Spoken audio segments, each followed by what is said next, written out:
You're sitting at a red light and you can feel the payment. You know what I mean. You're in that big, shiny truck or SUV, lifted, blacked out rims, tires that hum on the highway like a jet taking off.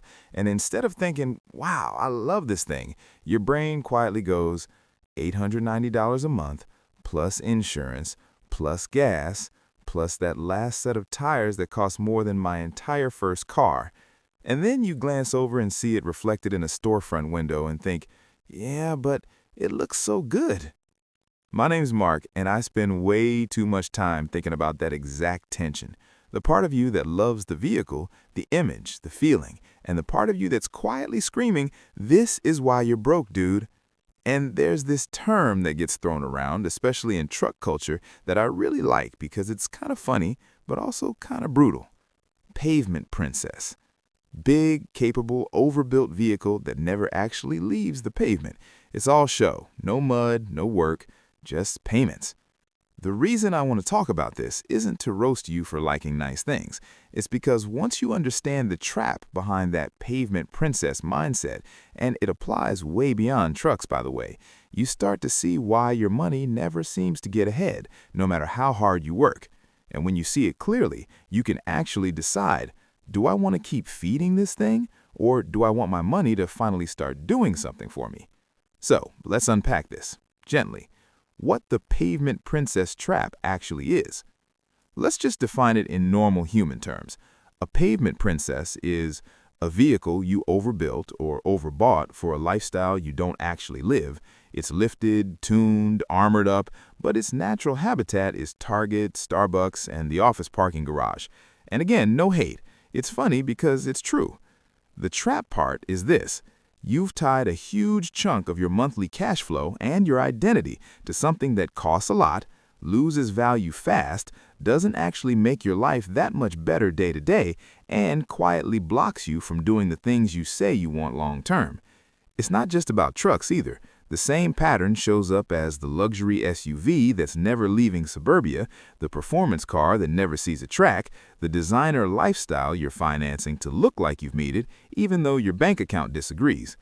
Why does this matter for you? Because if your money always feels tight, but you're driving around in a rolling monument to your monthly payment, there's a good chance this is one of the main reasons you're stuck. The brutal math hiding under the paint. Let's do some very rough but very real math. Say you've got a monthly payment around $800 to $1,000, which is sadly very normal now. Insurance that's say $150 to $250 extra because the vehicle is expensive and modded. Gas that's basically a subscription service at this point.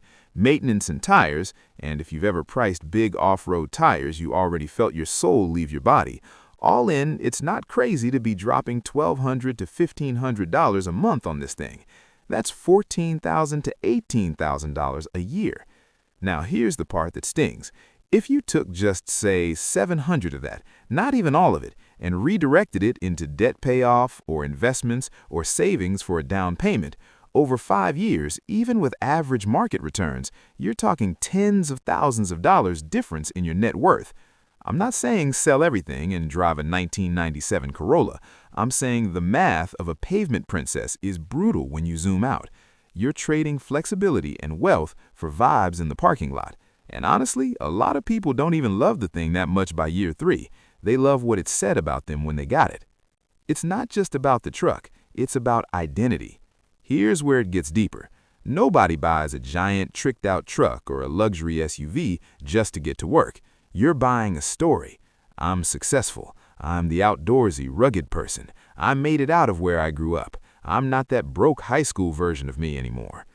Money psychologists, yes, that's a thing, will tell you we don't buy stuff. We buy identities and then we wear them. So the pavement princess trap is really a self-image trap. You start to think, if I downsize this car, people will think I'm struggling. If I sell it, does that mean I failed? What does it say about me if I go from this beast to something normal?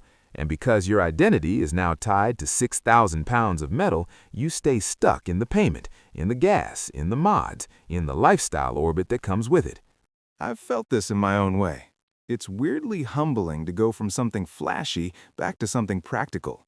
It almost feels like going backward until you look at your accounts and realize you just gave yourself a raise. Why this matters. If you never untangle your self-worth from your net worth-shaped toys, you'll keep making decisions that look good on Instagram and feel terrible in your budget. The hidden opportunity cost, what you're not doing. Every dollar has a job.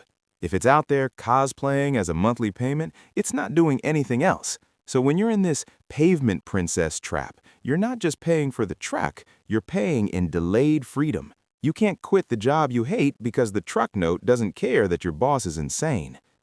Delayed goals, house down payment, travel, starting a business, they all get pushed back. Delayed peace. There's always this low-level anxiety in the background. The truck looks calm. You don't.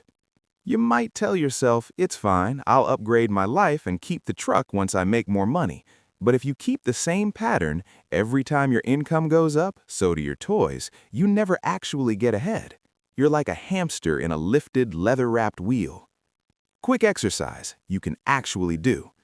Add up what you're really spending on your vehicle each month. Payment, plus insurance, plus gas, plus realistic estimate of repairs or maintenance. Then ask, if I had that exact money as a free line item in my budget, what would I do with it for the next 3 to 5 years? Write it out. Pay off all my debt, save X dollars for a house, build a $20,000 emergency fund, invest $500 a month. Seeing that list in black and white sometimes hurts more than the payment. In a good way. Do you actually need what you bought? There's another side of this that's a little less emotional and a little more practical. Ask yourself, do I really need this level of capability? Towing capacity, off-road setup, performance package, how often do I use it?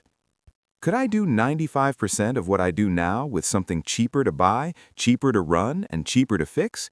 Is this truck or SUV your car aligned with the life I actually live or the life I like to imagine I live? If you haul heavy stuff every day for work, cool, your truck is a tool, different story. But if your hardest job is carrying a couple of plastic bags from Costco, it might be a $70,000 solution to a $7 problem. I know people who drive $80,000 trucks, have $0 invested, and are stressed every month. And I know people who drive $15,000 to $20,000 used vehicles, have 6 figures invested, and sleep like babies. Same roads, very different games. How to escape the trap without hating your life. If you're still watching, there's a good chance part of you is thinking, okay, Mark, you got me. Now what? I can't just snap my fingers and get rid of this thing. Totally fair. So let's talk realistic moves. 1. Run the numbers on selling or downgrading. Check what your vehicle is actually worth right now. Check what you owe. See if you can sell it, pay off the loan, and move into something cheaper, even if it's just for a season. Sometimes the answer is not yet, but sometimes it's, I could free up $400 to $800 a month if I take a small ego hit. 2. If selling isn't an option yet, set an exit date. I'm driving this until X months from now while I pay it down aggressively. Make it a plan, not a vague, someday I'll be smarter. 3. Separate your identity from your stuff. This sounds woo-woo, but it's real. Start finding pride in your savings rate, your net worth graph, your ability to say no more than in the badge on your grill. 4. Build your next flex. Quiet wealth is a flex. Being able to take a month off work, pay cash for opportunities, or not care when something breaks, that's a status most people never reach because they're too busy polishing their pavement princess. Bringing it home. The pavement princess trap isn't really about trucks. It's about overpaying for an image, getting stuck in payments for things you barely use to their potential, and then wondering why your money never seems to go anywhere. If you're feeling called out right now, don't beat yourself up.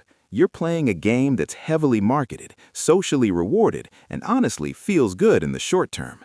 The win is not never own a nice car. The win is being in control of what you drive instead of what you drive being in control of you. So maybe after this video, grab a notepad or your notes app and just answer a few questions honestly. What is my car actually costing me each month all in? If I wasn't paying that, what would I really do with the money for the next few years? Do I like this vehicle enough to trade it for those things? No judgment, just truth. And if the truth is, yeah, this thing is my pavement princess and it's keeping me broke, then you have a choice. Not today, not tomorrow, but over the next year or two, you can quietly flip the script. You can go from flexing in the parking lot and stressing at the gas pump to driving something you own and building a life you're actually proud of, whether anyone notices it in traffic or not.